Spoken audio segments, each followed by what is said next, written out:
And welcome to the Dean's Report Live, also known as the Dean Obeidallah Show. And look who's with us, my friend. You know her, Joanne Carducci, better known as JoJofromJerz.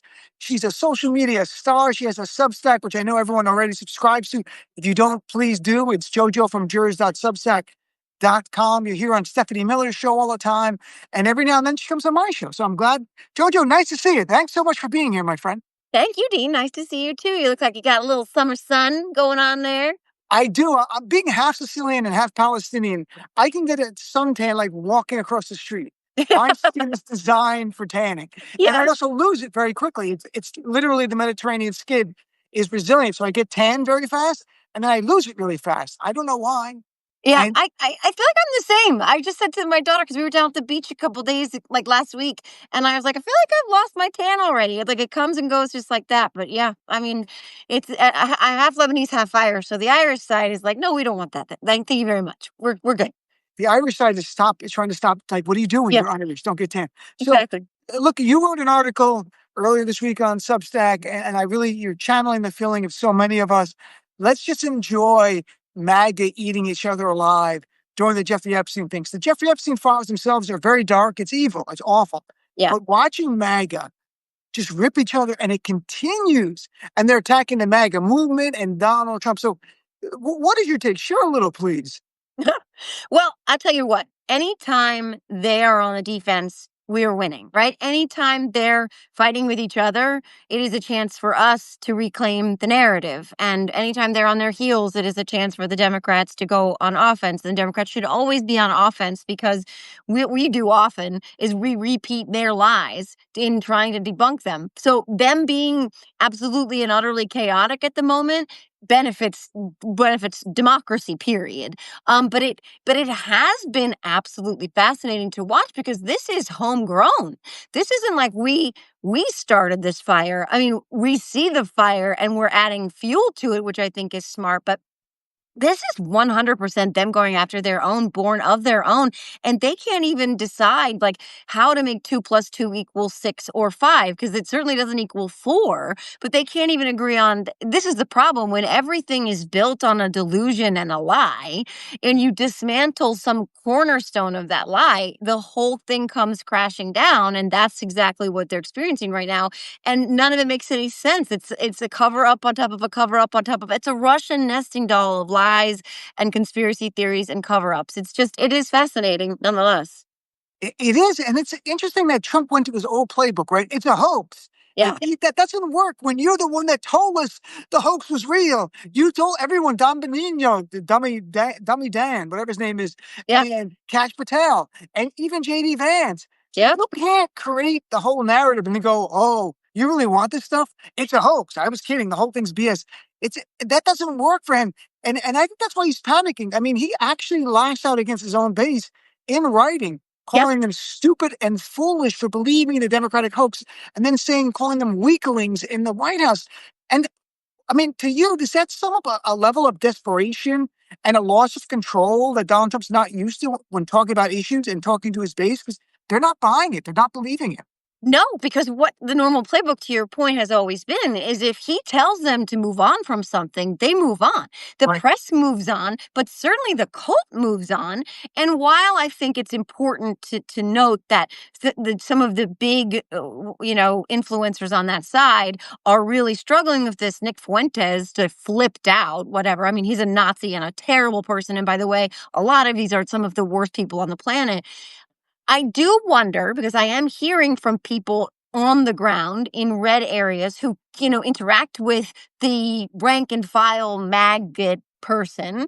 I wonder if it's actually getting through to the everyday MAGA Republican, or if it's still just staying up here as a top line for some of the influencers, because when polled, a lot of Republicans are like, oh, I don't care about that. You know what I mean? Or I actually like him more. And then I'm like, my God, are they going back to this thing with the convictions and the indictments and all the charges where they're like, oh, he's a target of the deep state. But I mean, I don't know if how much of an impact this is having on the, card punching everyday Republicans, but watching some people like Benny Johnson and, like I said, Nick Fuentes, and even back and forth with Charlie Kirk, who's now all of a sudden like, oh, I don't want to talk about it.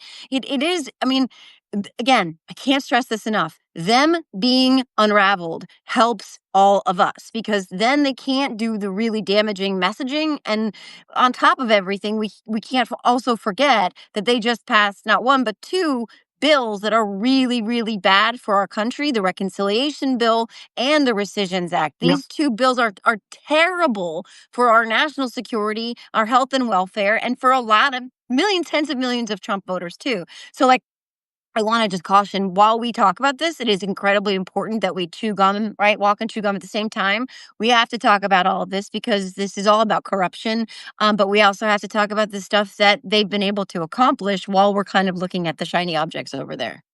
And I also think, as an aside, I love the expression, we can chew gum and walk at the same time. Does anyone know anyone who can't walk and chew gum at the same time? Have you ever had a friend who's like, I got to sit down, I have to have a piece of gum? Like, there's something deeply wrong with your friend. Donald Trump might not be able to. We're all capable of walking and chewing gum at the same time. But I just love that expression where people in the media say it all the time. Like, anyone, if someone can't, you've got to get them help. Call 911. Again, I don't know that Donald Trump can. So that's a question. And I want to talk about his health issue, because right before we started, you mentioned an article you're working on. But there's one thing I want to touch on, and I wrote about it yesterday in Substack, and I talked about it on my show as well, is that Pam Bondi, the current AG, was the Florida Attorney General from 2011 to 2019 in Florida, in ground zero for Jeffrey Epstein's child sex ring, where people were raping children. And she never investigated. I Googled, I'm really good at research. I'm a lawyer, I used to do research all the time. I can't find even one article, despite the fact she prosecuted numerous people for child sex rings and for exploiting children, saying, I want Florida to be zero tolerance. And in 2019, Trump's own DOJ charged Jeffrey Epstein for things he had done years before. She did nothing. And you wonder if this was to protect other rich and powerful Republicans or Donald Trump himself in this. And it's completely lost in the corporate media. Not one reporter says to her, when you were AG of Florida, why didn't you investigate Jeffrey Epstein? I want to hear her ask that question. Yeah. Why do you think she didn't? I mean, I think Pam Bondi is as corrupt as the day is long. I mean, I really do. I mean, we know Pam Bondi took $25,000, or at least from Donald Trump, not to investigate Trump University. I mean, this is she's notoriously corrupt. I mean, she's a foreign agent. She will, she's trying to gaslight even at her Senate confirmation hearing about her ties with foreign countries, and then saying that it was under the pretext of stopping human trafficking, while covering repeatedly for someone who has many affiliations with one of the most infamous sex traffickers in world history, right? She's running cover for him, and again, even her lies are getting away from her now. But I think that in terms of why she didn't open an investigation into him back then, you answered your own question. I mean, there are a lot of very rich and powerful people across the political spectrum who have not wanted any of this information to come out for a very, very long time. There is no way that that no one else was involved, that he was trafficking to no one, right? So, right. And she's been now, because Donald Trump put them in this position related to the promise of the release and declassification of these files, she is now having to grapple with being both somehow responsible for another cover-up and looking to the rest of us like she's covering up for him, which to me is 2 + 2 = 4, when people like Megyn Kelly and Laura Ingraham and Charlie Kirk even are trying to make this about anything else than what is obvious, which is that Donald Trump is the reason that this is not being disclosed. Like, how you can come to any other conclusion doesn't make any sense to me, but they can't get there because cognitive dissonance won't let them, back to that whole point about the foundation crumbling and everything falling apart. And also, it's a business decision. Look, Fox News has stopped covering it. Yeah. That was told, because last week they were covering it. This week is media analysts have noticed they're not. To me, No. and last thing on this topic, then I want to get to the health issue, because we talked about it before we started. To me, I don't know if in the file you find that Jeffrey Epstein trafficked children to Donald Trump. I don't know. It could be, might not be. I don't know. But what I really feel confident, especially by the Donald Trump comment from 2002 to New York Magazine, where he said, Jeffrey Epstein's my buddy, 15 years, terrific guy. He loves beautiful women as much as I do. And I heard even on the younger side. Donald Trump, to me, what I think we're going to find in the file, there's a lot of surveillance footage at the Epstein house that's there, according to lawyers who were victims' lawyers. Trump knew about this evil that was going on and did nothing. Even at the Maxwell trial, a girl testified, she's a woman now, when she was 14 and Epstein's in his 40s, he brings this 14-year-old girl to meet Donald Trump at Mar-a-Lago. Wouldn't any normal person going like, why do you have a 14-year-old as your date? Because he knew that Epstein was raping children and did nothing to stop the evil. And I think that would turn the stomach of a lot of Americans to the point where they would demand him to leave. Even the MAGA people, I think if you have that, not even the sex, but he knew about it and did nothing. Zero to save children. And to me, it's so despicable. And in my heart, that's what I think the file is going to show us. Could be wrong. What do you think? And don't forget that author Michael Wolff, has told stories about the conversations he's had with Epstein related to things that Donald Trump did with and at Epstein's place, with young girls. And again, like here's where I like. Again, 2 + 2 = 4. We have so many data points that point in the same direction. A 10-year-old girl going up an escalator and Donald Trump says, oh, what are you doing? And I'm going to be dating you in a few years' time. She's 10. The way he bragged about, going behind the scenes in the dressing rooms during the Teen Miss USA pageant. The way he's talked about his own daughter in such sexualized terms that, when Howard Stern calls her a piece of ass, he basically agrees. And he says that the thing they have in common is sex. I mean, he said that to, The View, I think, or maybe somebody else. But the way he sexualizes his own daughter.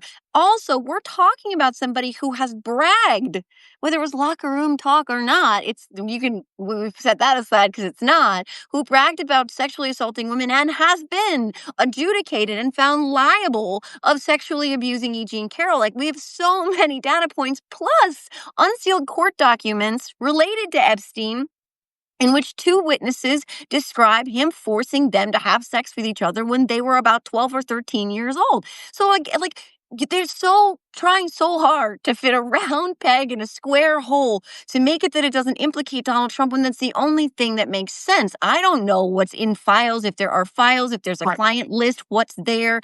Now they're gaslighting all of us into releasing the pertinent information that is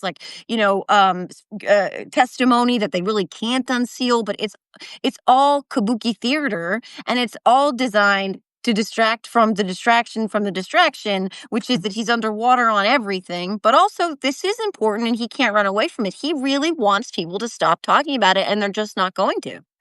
No, I love that you say 2 + 2 = 4. I say that on my show all the time as an example to people, and it must be a Jersey thing. Because I don't know. I'm not kidding. I'm from Jersey too. Like, I don't know why, but I use that for people. I'm like, this is common sense, folks. This is 2 + 2 = 4. I say it all the time. So it's funny you say it. I will say, last thing is that Donald Trump knows his base better than anyone. And they were okay with him being adjudicated as sexually assaulting E. Jean Carroll and bragging about sexually assaulting women and attempting a coup and inciting a terrorist attack. But he knows whatever in that file is potentially worse than all of that, and that his base would actually care. And that's why he's panicking. So we're going to see how this plays out. But I want to shift gears, although it's related. The health disclosure yesterday, it was very odd. The Trump has been consistent about many things. A lack of transparency about his health, very much so. They've lied all the time. He's in the best health ever. I've never seen, doctors are like 40 going, I wish I was as healthy as this 78-year-old guy. This time, there was not a question from a reporter. Carolyn Levitt, the head liar, came out and volunteered, right? She began the press conference saying he has a vein disorder. He's got swelling in his feet. The blood's not going to the heart. Also volunteered to say that bruise on his hand or because of aspirin. And I'm like, was this to change the topic, or is there something else going on that's a little bit more serious? Just to remind people, 3 months ago, he had his physical and there was no swelling in the feet. That was not happening. So this is a new condition, and you can see in pictures, it's really there. So what is your take on it? Well, I do not believe it is a new condition, and I am not a medical expert, but I believe the irony here, right, the hypocrisy here is that they are still actively in real time right now talking about Joe Biden's doctors hiding and covering up for his health. And by the way, I am blessed and lucky enough to have met Joe Biden several times, one of which was in December of 2024. And Joe Biden was fine. Joe Biden was a little slower in his step than he was when I met him in 2022, but Joe Biden was fine. But nonetheless, what they're doing is trying to gaslight the American people into believing that that's the great scandal, that and the auto pen, of course, while actively covering up whatever the heck is going on with Donald Trump's health. They have been doing this for a long, long time. Like, a lot of people who know about this vascular disorder will say to you, like, it doesn't get that way in the ankles until it's like stage 3 or more, which is not overnight. Didn't just happen. And this is the least transparent administration in the history of time. I don't care what people say about Biden when it comes to this guy's health. He lied in his mugshot photo about how tall he was and how much he weighed. Okay. Like Dr. Pill popping Ronnie Jackson said he could live to what, 200 years old or something like that. It's a reptile. Right, the original lie from that kooky doctor. And this is a guy who lied about bone spurs to get out of going to Vietnam, et cetera, et cetera. He's never been transparent about his health. We've all noticed these bruises on his hands for a very long time. Well, who knows what he was at Johns Hopkins for in the first season? And the thing about his ankles, one of the reasons I think she was forced to at least pretend to acknowledge this thing is because it wasn't going away either. People were posting pictures of his ankles from FIFA, and they're like, what's going on there? Plus the pants where someone's like, is that a brace? Is that a catheter? What's going on under his giant big boxy pants? So there were all these questions that had been brewing for a long, long time. They were kind of coming to a head. But I think what they thought was that they could use the literal cover up of the makeup on his hand to cover up for the Epstein thing so they could change the conversation, but they didn't. They did not expect the Wall Street Journal was going to come in like the deep state that Rupert Murdoch is and drop this Epstein birthday card thing that hit yesterday evening and just wiped out the health story. So I think they thought they could pivot on this health story that is the least transparent thing I think ever. I think he's much sicker than we know, or much sicker than they're telling us.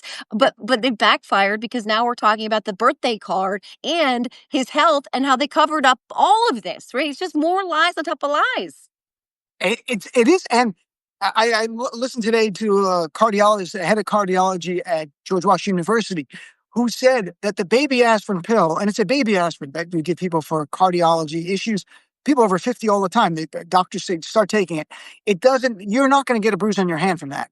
People take it, there's really no impact whatsoever. He said that is much more consistent with a much stronger blood thinner like Brilinta or other even stronger blood thinners, which is given for vascular issues, for cardiovascular issues. It could be for a blockage. It could be for various reasons. That's what it really is. So we've seen that for a while, and they are hiding it from us. They're keeping it from us. Look, I just had Dr. John Gartner on, who's a psychologist from Duty to Warn. He talked about the increasing decay of Donald Trump cognitively, but also we're seeing it physically. I really encourage people, look at him when he walks out. He's hunched over now. Looks like a penguin. It's like Danny DeVito from the Batman movie, the penguin. Remember, he's like this. He wasn't like that before. We're 6 months in. I cannot believe in a year and a half or 2 years from now, he is, let alone maybe even a year from now, that he's functioning competent enough to be president of the United States of America. And I don't say that because I want J.D. Vance as president. I say that because we need a president who's functioning and not being controlled by the Heritage Foundation. Just sign everything, Donald. Here's a cheeseburger, sign. That's where we're heading. That's what I'm deeply concerned about. I mean, and the irony of the fact that this is what they have said, including Jake Tapper, by the way, this is what they've said about Joe Biden. I mean, to the point where they're like, who was really the president? And, James Comer out there running committee hearings about an auto pen because clearly Joe Biden wasn't really in charge. And in the meantime, to your point, when you watch how precipitous the degradation of his mental and physical health has been just since January, he no longer even stands up in the Oval Office. He sits behind the Resolute desk or he sits for these meetings, and he is increasingly hunched the entire time. He's also, by the way, cognitively, really coming unglued. He was talking about his uncle teaching the Unabomber, but his uncle was at MIT, and the Unabomber didn't go to MIT, but he was telling an entire story. And yeah, he's prone to lies. Yes, he's prone to exaggerations. He's long talked about his uncle, blah, blah, blah. But this one was like, like, well, no, that doesn't make any sense. And my favorite is that he didn't know he appointed Jerome Powell. He was talking Yeah. about Jerome Powell as if somebody else appointed Jerome Powell when he was the one in the Rose Garden who was singing Jerome Powell's praises when he appointed him.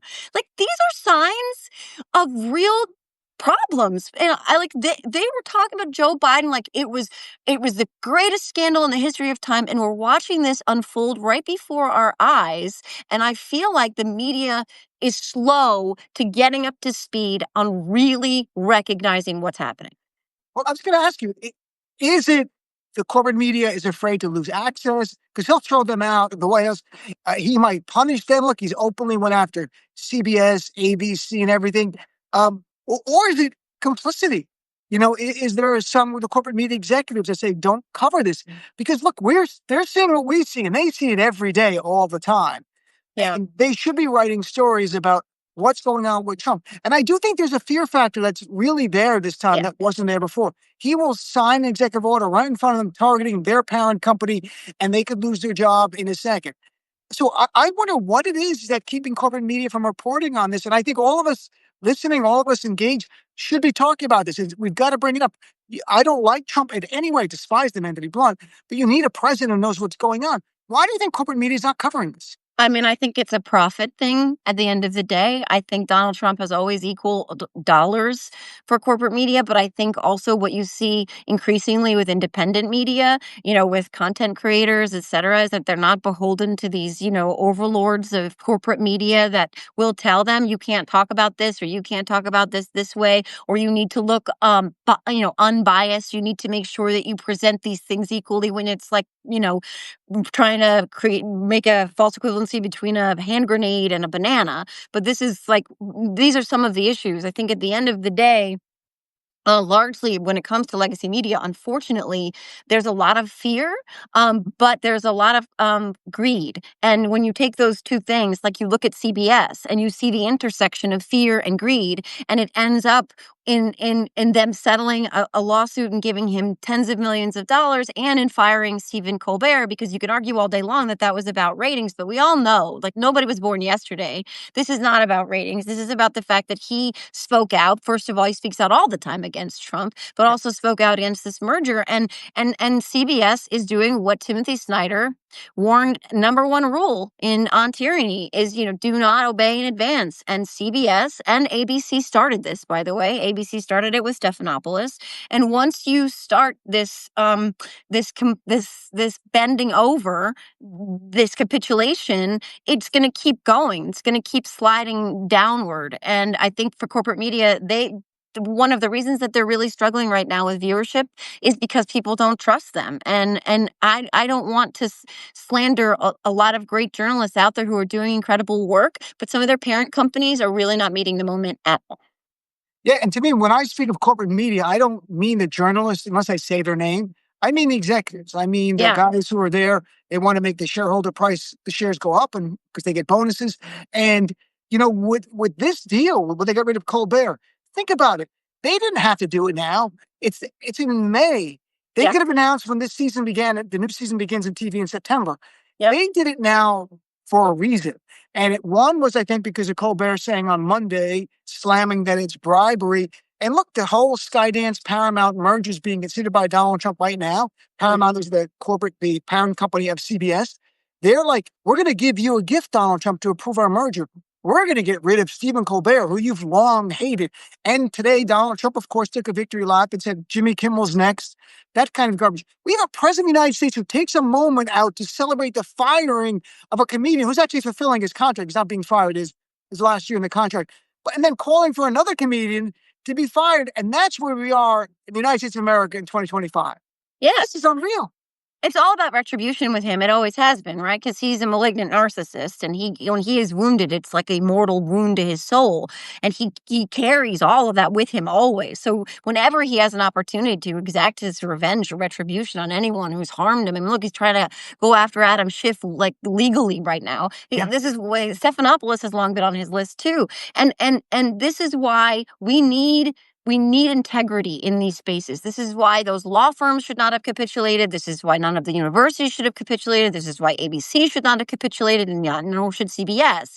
Again, because this is how authoritarians take control. When you can break down these institutions that once stood up as free and independent, then you can take more and more power. We've already seen Congress self-gelding themselves to the point now where they've really abdicated almost all of their responsibility and handed it to the executive. You've got a Supreme Court that keeps being a fluffer for the executive, and then you have these institutions that are supposed to be pillars of society bending the knee.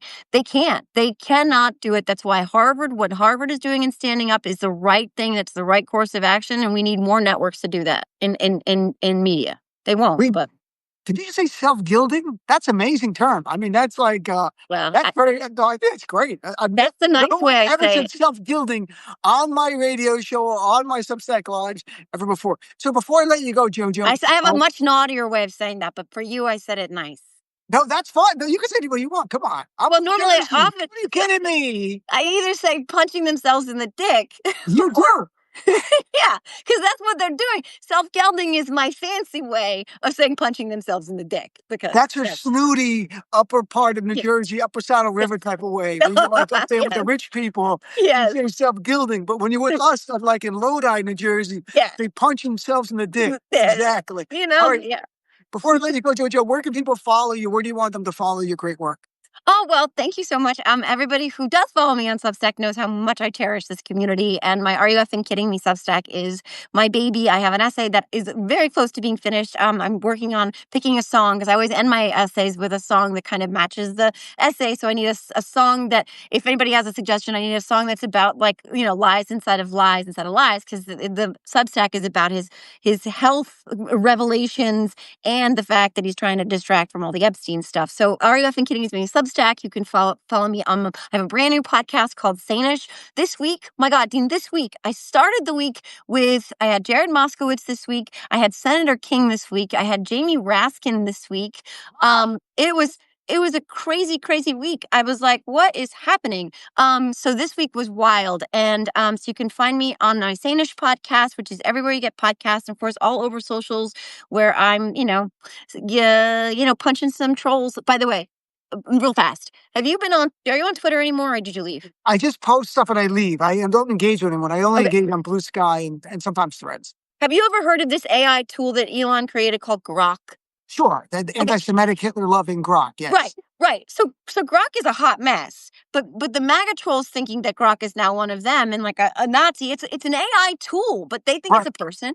So they start asking it questions like, why is JoJo such a liar? Why doesn't she have her kids? And Grok was like, no, JoJo's not a liar. In fact, she brings truth and facts. And no, JoJo has her kids. And Grok had my back all day yesterday. So if you are still on Twitter, guys, you have to go find that thread because they were losing their minds trying to get this AI tool to drag me, and the AI tool wouldn't do it. That is great. And by the way, for a song, you could do Lies, Lies, Lies by the Thompson Twins. Oh, thank you. That's it. Or Lies by, Tell Me Lies by Fleetwood Mac. I think it's... Ooh, which one? I don't know which one's better.